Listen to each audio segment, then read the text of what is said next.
परम पिता परमात्मा पूर्ण ब्रह्म सारी सृष्टि के रचनहार कुल मालिक कबीर देव जी, कबीर साहिब जी,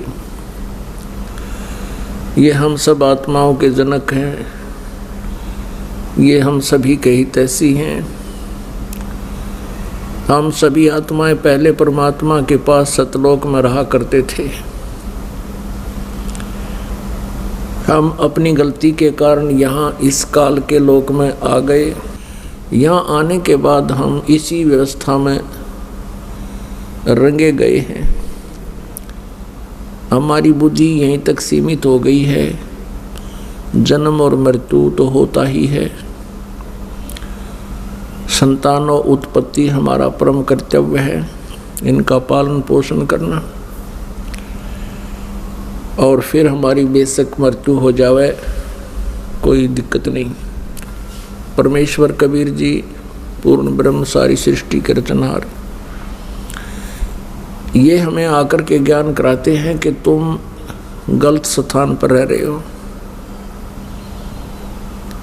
कहते हैं आगे गए न बावड़े, रहते भी सब जा, और बिन साहिब की बंदगी कहीं ठोर ठिकाना ना। कि पहले जो मृत्यु को प्राप्त हो चुके वो चले गए, और बाकी जो शेष है उनको भी एक दिन चला जाना है।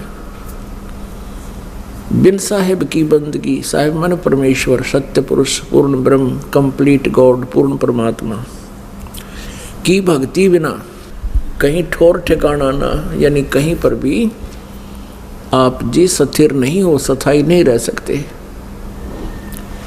आज आप अपने परिवार में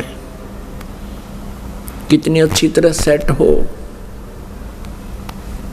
प्रत्येक प्राणी बहुत अच्छी तरह अपने घर में, परिवार में और समाज के अंदर बहुत खुशी के साथ रह रहा है। और ये पता होते हुए कि हम कभी भी मृत्यु को प्राप्त हो सकते हैं, फिर भी नो प्रॉब्लम, नो टेंशन। यह कोई बात हुई? ये एक विशेष विचारणीय विषय है, ये जो हम भूल रहे हैं। यहाँ हम स्थिर हुए बैठे हैं, हम ये मानकर बैठे हैं कि 80-90 वर्ष तो हम सेट हैं। बताइए क्या थ्योरी हुई हमारी, या क्या सोच हुई?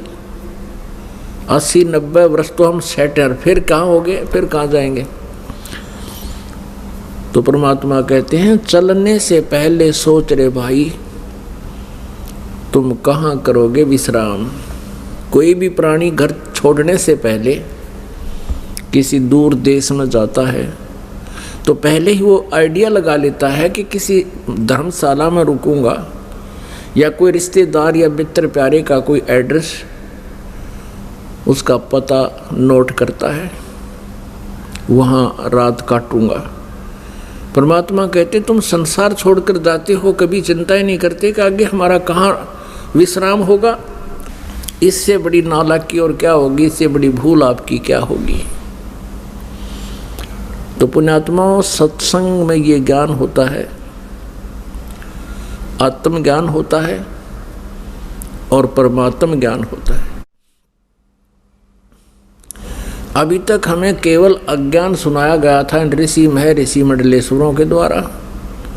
ये अध्यात्म ज्ञान से परिचित नहीं थे, ये तत्व ज्ञानहीन अर्थात ज्ञान नेत्रहीन अंधे थे। ये केवल कहते थे आत्म चिंतन करो, आत्म ज्ञान हो जाता है तो जीव का कल्याण हो जाता है। आत्म चिंतन का अर्थ है, आत्म ज्ञान का अर्थ है अपने विषय में जानकारी, तू कौन है, कहाँ से आया था, और इस जन्म मृत्यु के चक्कर में तू कैसे फंसा हुआ है। ये तो है आत्मज्ञान। और परमात्म ज्ञान भी, कौन है परमात्मा, कैसा है भगवान, कहाँ रहता है, उसकी क्या पहचान है, उसका प्रमाण कहाँ है जो हम भगवान बताने जा रहे हैं कि ये है परमात्मा, ये है कंप्लीट गॉड, पूर्ण परमात्मा। तो वो कहाँ प्रमाणित है? और फिर उसका पता जब लग जाता है तो वो परमात्म ज्ञान है।